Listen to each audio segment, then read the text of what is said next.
Hello students. कल हमने part एक बड़े भाई साहब में पढ़ा कि जब छोटा भाई घर से बाहर खेलकर आया तो किस प्रकार बड़े भाई को गुस्सा आ गया और उन्होंने गुस्से में अपने छोटे भाई को कितने सारे उपदेश दे डाले। उन्होंने अपने भाई को कई तरह के उदाहरण दिए और उदाहरणों के द्वारा उसे समझाना चाहा। अब हम आगे इसे कंटिन्यू करते हैं।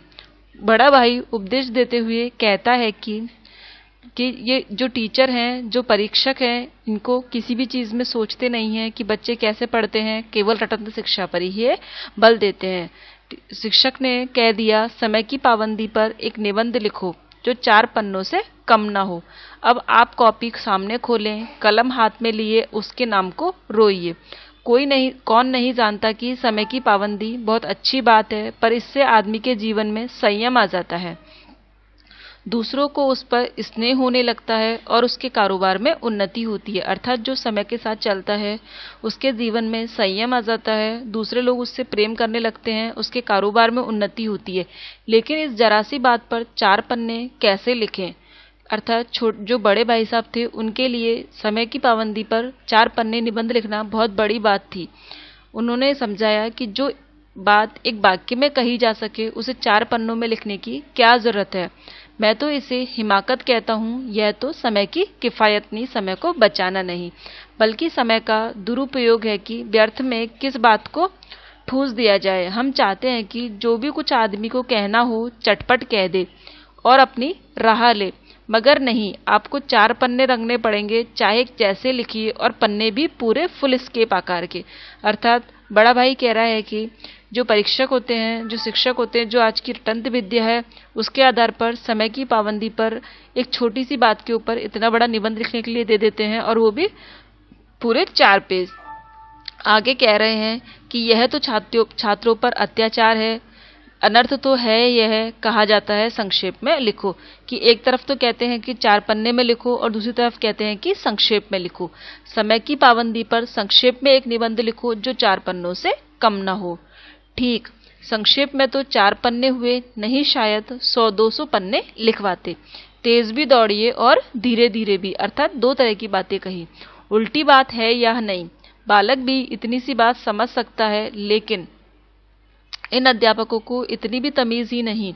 उस पर दावा करते हैं कि हम अध्यापक हैं, मेरे दर्जे में आओगे लाला तो ये सारे पापड़ बेलने पड़ेंगे, तब तुम्हें आटे दाल का भाव मालूम हो जाएगा। इस दर्जे में तुम अव्वल आ गए हो तो जमीन पर पाँव नहीं रखते हो, इसलिए मेरा कहना मानो। लाख फेल हो गया हूँ, लेकिन तुमसे बड़ा हूँ, संसार में तुमसे कई ज्यादा मुझे अनुभव है।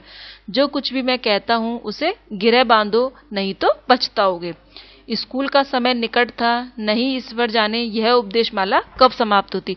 अर्थात जो बड़ा भाई था, कहने का आशय यह है कि जो बड़ा भाई था वो छोटे भाई को अगर एक बार उपदेश देना शुरू होता तो वो इतने उपदेश देते कि छोटा भाई सुनते सुनते थक जाता।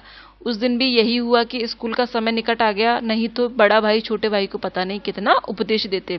भोजन आज निस्वाद सा लग रहा था, अर्थात आज लेखक को भोजन में कोई स्वाद प्रतीत नहीं हो रहा था।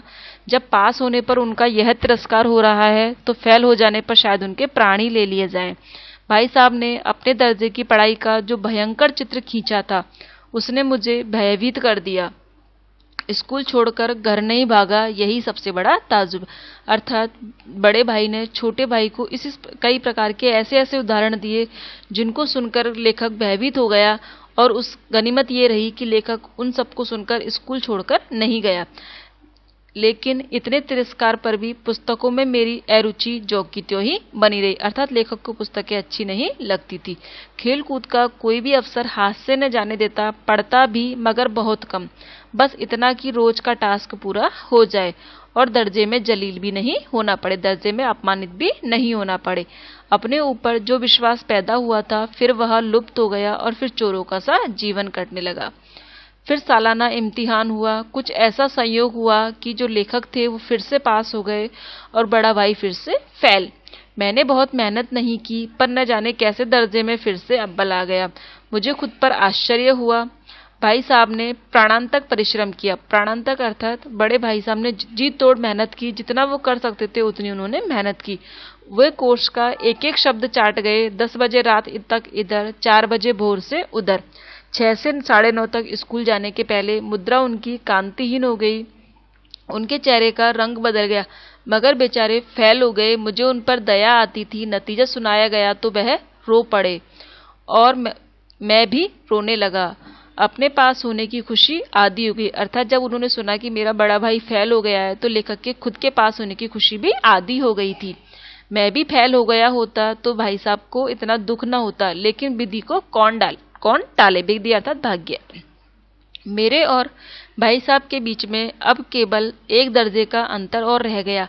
मेरे मन में एक कुटिल भावना उदय हुई कि कहीं भाई साहब 1 साल और फेल हो जाएं तो मैं भी उनके बराबर हो जाऊं। फिर वह किस आधार पर मेरी फजीयत कर सकेंगे, मेरा अपना अपमान कर सकेंगे।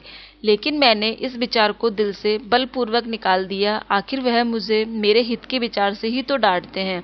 मुझे इस वक्त अप्रिय अवश्य लगता है, मगर यह शायद उनके उपदेशों का ही असर है कि मैं दनादन पास हो जाता हूँ, और वो भी इतने अच्छे नंबरों से। अर्थात लेखक कह रहे हैं कि बड़े भाई के उपदेशों के कारण ही मैं थोड़ी बहुत पुस्तक देखता हूँ, जिसके कारण मैं पास हो जाता हूँ और मैं बहुत अच्छे नंबर लेकर आता हूँ। अब भाई साहब बहुत कुछ नरम पड़ गए थे। कई बार मुझे डांटने का अवसर पाकर भी उन्होंने धीरज से काम लिया। शायद अब वह खुद समझने लगे थे कि मुझे डांटने का अधिकार उन्हें नहीं रहा, या रहा भी तो बहुत कम। मेरी स्वच्छंदता भी बढ़ गई। मैं उनकी सहिष्णुता का अनुचित लाभ उठाने लगा। जब बड़े भाई ने छोटे भाई को डांटना बंद कर दिया, वो धीरज से काम लेने लगे और छोटा भाई कक्षा में हर साल अव्वल आता रहा, तो उसकी स्वच्छंदता बढ़ गई, उनकी मनमानी बढ़ गई और वो बड़े भाई की उस सहिष्णुता का गलत लाभ उठाने लगे। मुझे कुछ ऐसी धारणा हुई कि मैं पास ही हो जाऊंगा, पढ़ूं या ना पढ़ूं। मेरी तकदीर बलवान है। इसलिए भाई साहब के डर से जो थोड़ा बहुत पढ़ लिया करता था वह भी बंद हुआ। मुझे कनकोए उड़ाने का नया शौक पैदा हो गया था। कनकोए अर्थात पतंग। और अब सारा समय पतंगबाजी की ही भेंट होता था। फिर भी मैं भाई साहब का अदब करता था, उनका सम्मान करता था और उनकी नज़र बचाकर कनकोए उड़ाता था। मांझा देना, कन्ने बांधना, पतंग टूर्नामेंट की तैयारियां आदि समस्याएं सब गुप्त रूप से हल की जाती थी। मैं भाई साहब को यह संदेह न करने देना चाहता था कि उनका सम्मान और लिहाज मेरी नज़रों में कम हो गया है। अब हम कुछ प्रश्न देखते हैं। प्रश्न 1 है, एक दिन जब गुल्ली डंडा खेलने के बाद छोटा भाई बड़े भाई साहब के सामने पहुंचा तो बड़े भाई की क्या प्रतिक्रिया हुई। सेकंड क्वेश्चन है, बड़े भाई साहब को अपने मन की इच्छाएं क्यों दबानी पड़ती थी। क्वेश्चन नंबर 3 है, बड़े भाई साहब छोटे भाई को क्या सलाह देते थे और क्यों। आप इन सभी प्रश्नों के उत्तर कॉपी में करें। आप इन प्रश्नों के उत्तर के लिए एनसीईआरटी की वेबसाइट, मेरिट नेशन की वेबसाइट, स्टडी रैंकर आदि से सहायता ले सकते हैं। Thank you.